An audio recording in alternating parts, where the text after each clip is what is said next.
Yasekosini uMordecai ukhala isitori special bazalwane. Asemtshelile ukuthi noma ungabe sebukhosini akubizi ukuthi wena uthuma omunye wethu. Mhlazane ebulawa uJuda nawe uzobulawa. Lithi uLemosi uEsther wayehlala njalo ayipozishina. Haleluya. Imboni Mose meyedwa imbize imbuzo ukuthi Esther yini oyifunayo noma ungacelana embusweni wena ungayenzela. Uthi bengicela ukuthi Mose benoHamani baye endlini yami kube nje bayo-enjoy iwayini. Uma befika inkosi yakubuza uba yini oyifunayo Esther, uphinde futhi yaba-invite akakhuluma akudingayo. Uthe uma seba-invite isihlandlo lesithathu kanti kube nkathi uHamani esayitshela ukuthi manje nimbambile uMordecai ngembulala. Lithi izwi leNkosi lelo langa inkosi yaphendula ubuthongo azange bedle ubuthongo. Yasithi abizwe iy'ncwadi ze-history, iy'ncwadi ey'bhanishiwe angeyibethwe la inkosi izofundelwa. Ey'ncwadini uma kufundwa uHamani usendleleni ezofuna impilo kaMordecai. Ey'ncwadini nakufundwa kutholakala ukuthi inkosi ngedate ethile abebekade bekhona babeplane ukubulala inkosi uMordecai wazoxwayisa inkosi ukuze babulawe labantu babefisa ukubulala inkosi. Yasithi inkosi ifanele manje incwadi yini enhle ayenzelwa uMordecai. Watholakala ukuthi ayikho into ayenzelwa uMordecai ubonga uma wayexwayisa inkosi. Lithi izwi leNkosi kwasekuthiwa ubani usegcekeni. Uma bephumela ngaphandle bathola uHamani engena yena enesicelo efuna impilo kaMordecai. Lithi izwi leNkosi bathi ngaHamani ngaphandle yathi inkosi mbizeni. Uma sebizwe inkosi akakwazi ukubeka sakhe isicelo inkosi ngekakhuluma. Ibuza umbuzo inkosi ukuthi kuHamani umuntu owenze kahle enkosini yini ocabanga kumele ayenzelwe. Lithi izwi leNkosi incwadi kaEsther wajabula uHamani ecabanga kushiwo kuye. Wathi umuntu owenze kahle kumele akhitshezwe uyashiya enkosi, kumele agqokiswe ingubo yenkosi, kube sekuba khona umuntu ogijima la esayidini omdumisayo endleleni nakehamba esengashilo enkosi. Kwakho kusho kahle Hamani yiwena yenze njalo, thatha ihashe lenkosi ugibeze uMordecai ube sohamba la eduze kwehashe upraise uMordecai. Yena wayefuna ukuzocela impilo kaMordecai kodwa izinto zashintsha kwabiza ukuthi yena apraise uMordecai. Asithi amen. Hallelujah. Hallelujah. Amen.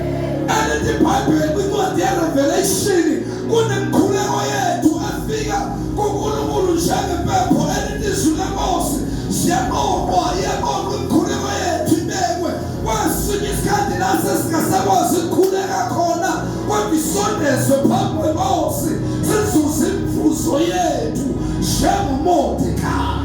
Yes, sir. Nalamazwi masenzeka kahle enkosini singakaboni manje umvuzo wethu kodwa ekhaya ezulwini zisayovulwa iy'ncwadi ubusiswe naso ongasalindele khona la uSathane uqathile ngawe. Lithi izwi leNkosi masengiqeda kumprayisa uMordecai uEsther wabiza ukuthi abuyele ekhaya inhliziyo yakhe ibuhlungu ebaxoxela into eyenzekile kanti ngengomso kumele ahambe ayo-athenda uEsther uba-invayithile nenkosi. Lithi izwi leNkosi uma befika lapha kuEsther esembuza isihlandlo lesithathu inkosi ukuthi yini oyifunayo Esther ayisho noma yini embusweni ungayenzeka.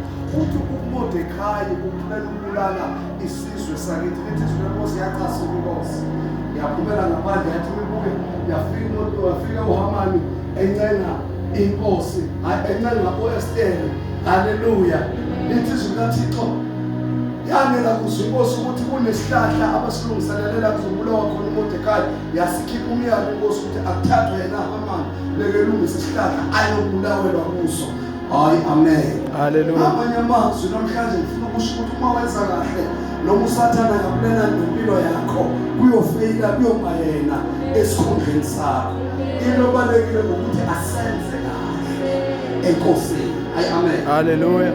Sifunda iBhayibheli incwadi kaMatthew chapter 6, Matthew chapter 5. Hallelujah. Hallelujah. Matthew chapter 6, Matthew chapter 5.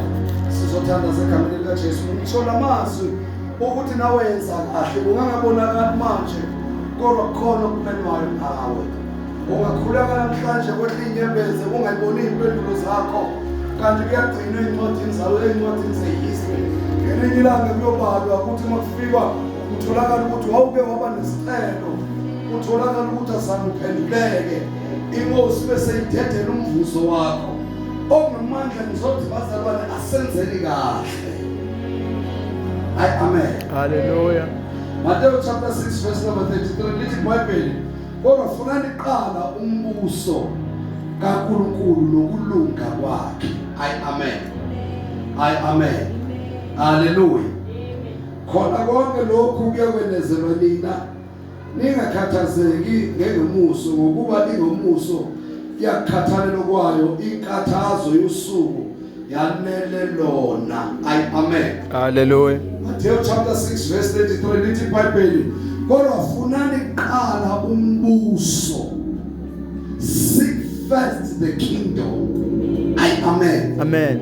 Lithi iBhayibheli funani qala umbuso. Hayi hallelujah.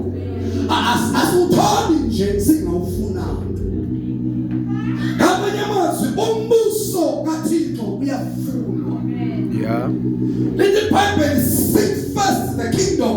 Funani qala umbuso. Singahambi isondo kanti asikho embusweni. Yeah. Singathandaza singenza ngoba sifuna ukubuka abanye abantu ukuthi nathi besikhona sifena ama-action esikwenzayo emabandleni kanti asikho. Lithi iBhayibheli funani qala umbuso kaNkulunkulu nokulunga kwakhe. Umbuso kaThixo uyafunwa. Amen. Amen.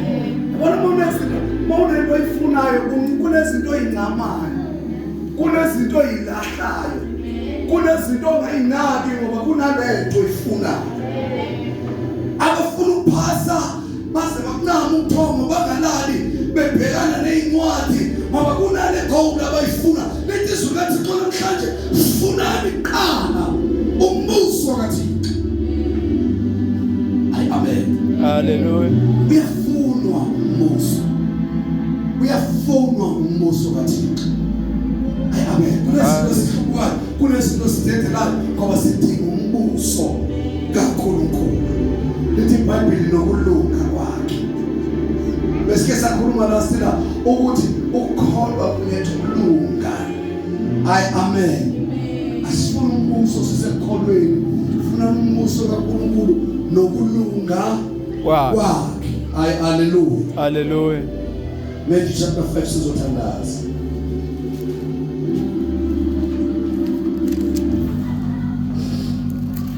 Verse number 1. Wathi ebona isixuku wenyukele enkabeni esehlezi phansi abafundi bakhe beza kuye. Wayesevula umlomo wakhe wabafundisa. Hayi amen. Amen. Jesu ebona isixuku. Hallelujah. Hallelujah. Alisho iBhayibheli ukuthi khona wamisa okanye wathi Peter mina sengiyaphuma esixukwini. Hayi hallelujah. Lithi izwi likaNkulunkulu waphuma yena wakhuphukela entabeni. Hayi amen. Hallelujah. Hallelujah. Akunagama likhulumile esixukwini. Lithi izwi likaNkulunkulu asifunda khona lithi kwathi uJesu ebona isixuku wakhuphukela entabeni. Hallelujah. Wahlala phansi abafundi bakhe balele kubona uba akasekho esixukwini baqale baya kuye. Hayi hallelujah. Lithi izwi likaNkulunkulu uma sebefike kuye wasevula umlomo wabafundisa. Ngamanye amazwi akafundisa esixukwini. Yeah. Biwa kuye man. Come on. akafundisi esixukwini, alikho ikholwa elifundiseke esixukwini. Abanye endlini yokholwa beza ngobungani, beza ngobutshomi, bephakathi kwey'nsuku. Lalela, ayikho imfundiso ozoyithola, kodwa into ebalulekile uphuma esixukwini ukhuphukele kuye. Elithi iBhayibheli, uma befika kuye waqala wabafundisa. Ngamanye amazwi ufundiswa kuye. Afunani qala umbuso kaNkulunkulu. Ayangane uma sewufuna umbuso kaThixo, siyabashiya nabakhosi nathi sikhuphukele kuye, ngoba unayimfundiso iphelele.